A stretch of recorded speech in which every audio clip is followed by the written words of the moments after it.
Bully Ray, I have to say that this is an honor and a pleasure because not only am I speaking with the next world champion of the company, but one of my favorite broadcasters. And we're going to come back to that about how great you are on Busted Open. But how long did you keep it a secret for that you were coming back to Impact? It wasn't that long. The deal was done very, very quickly. And the deal was done between myself and Scott D'Amore. So if you really, really want to know who or what the first domino was to fall in this entire situation, with Josh Aleander leading me to be in a position to win the Call Your Shot Gauntlet Battle Royal, and once again have an opportunity to fight for the Impact World Championship. Blame it on Scott D'Amore, who, as we saw last night, should have never put his hands on me. No. Scott D'Amore has fallen. Tommy Dreamer has fallen. Josh Alexander's wife has fallen. And on Friday the 13th, in a sold-out center stage in Atlanta, Georgia, live on Fight TV, all around the world, to see me defeat Josh Aleander, become the three-time Impact World Champion, and Josh Aleander will have fallen also. Well, as I was alluding to before, nobody knew you were coming to Impact. You were able to keep it this wonderful surprise.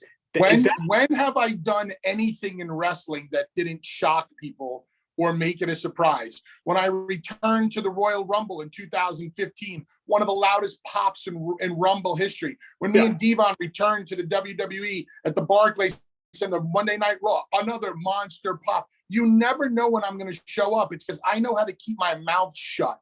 You see, wrestlers talk too much. I talk to nobody. Right. Only the people that need to know. That's what makes my surprises special. And if you go back and you watch Bound for Glory, when my music hits, that place comes alive.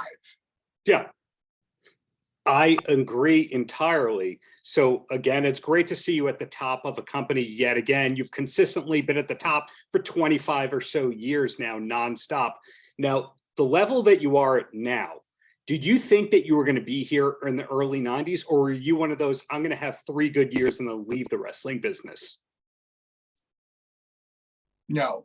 What I did when I started wrestling in the early 90s is I gave myself a 5-year window. I said, I'm going to give myself 5 years to make it in this industry. If I can't do it, then I'll go get a real job, so to speak. And I had family businesses that I had been groomed to take over. But wrestling was my passion. It's really what I wanted to do.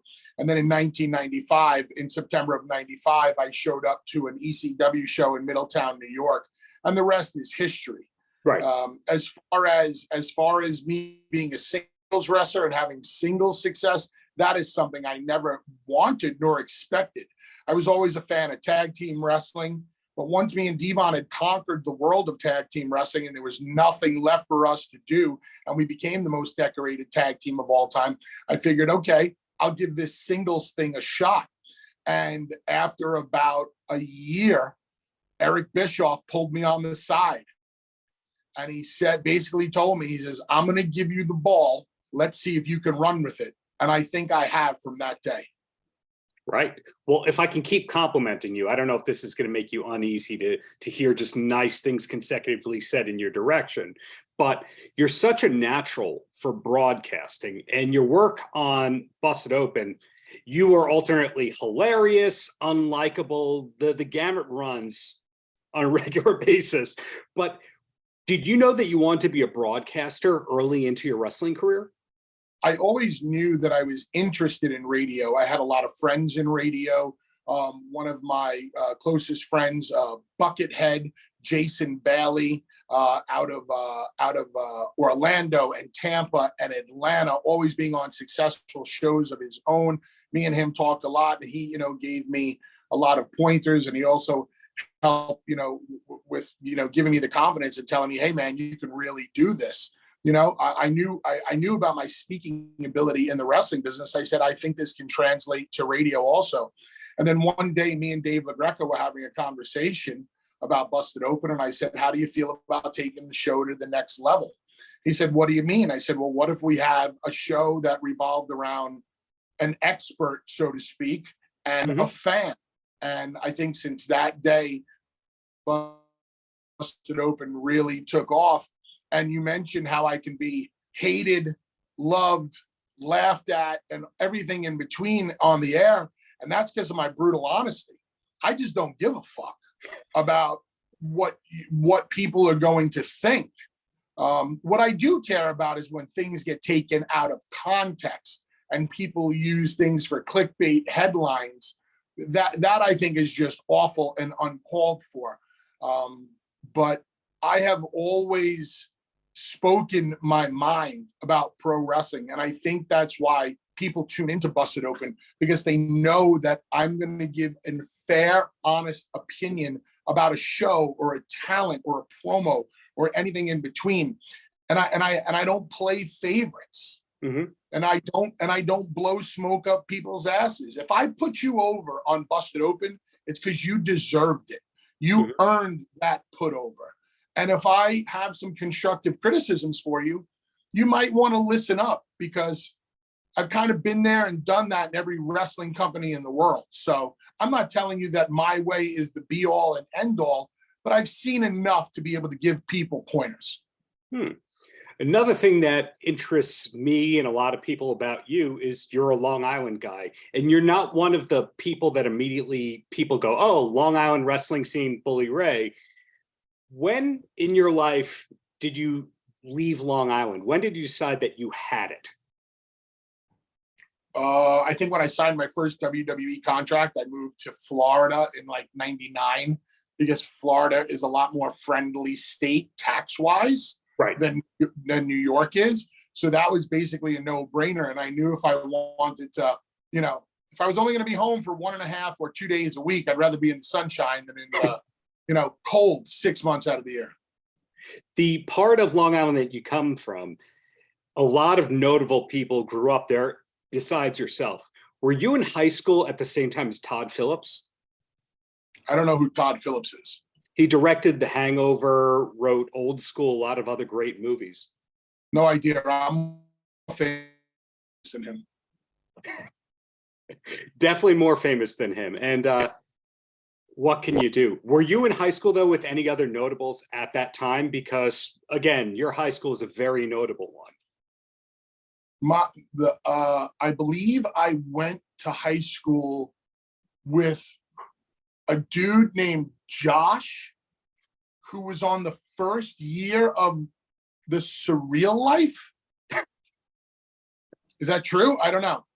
I don't know. Well, I was leading at I had a high school gym teacher who would always say, yeah, I was on the wrestling team with Bully Ray and blah, blah, blah, blah, blah. So you were name dropped by my high school gym teacher, Brian DiGaetano. But anyway, back to you here. Brian DiGaetano was your... Yes. Yeah. Guilty as charged. I heard him drop a lot. Yeah. Well, anyway, back to you here. You'll be world champion in very short time. You're killing it on Busted Open. Is there anything else within the entertainment world you're still hoping to accomplish? I learned how to play bass guitar. I think I'd be one hell of a bass player. I want to be a bass player. I haven't decided if I want to be in a glam band or if I want to be in a hardcore metal band. Well, word is you've been spotted at a lot of Kiss concerts. They've seen you at Motley Crue concerts. Who's your favorite band of all time? My favorite band of all time, I mean, it's Motley Crue, it's AC/DC, it's Black Label Society, it's Skid Row, it's all those, it's all those bands. It's Maiden, it's Priest, it's Pantera, it's Slayer, it's Poison, the list goes on and on. Very diverse, hard rock, metal, glam, death metal, punk, you name it. But I like a lot of that stuff. Well, down to the last two questions before I let you go, champ. I'm saying champ. You didn't say champ. The first question is, of all those rock bands, Van Halen was not said. Are you a Roth or a Why Hate? are we not talking? Wait, time out. Why are we not talking about Impact and Hard to Kill? Because that was going to be the last question. No. You got me here to talk about the pay-per-view, not to talk about rock and roll. That was going to be the last question of the whole thing. So let's just scrap that and go back to the pay-per-view, and then I'll scrap all that questions, because I want to talk about Impact. I want to talk about this pay-per-view. I want to talk about the main event. I want to talk about the rest of the card. I want to talk about how important this pay-per-view is to the company. So I'll let you ask the questions.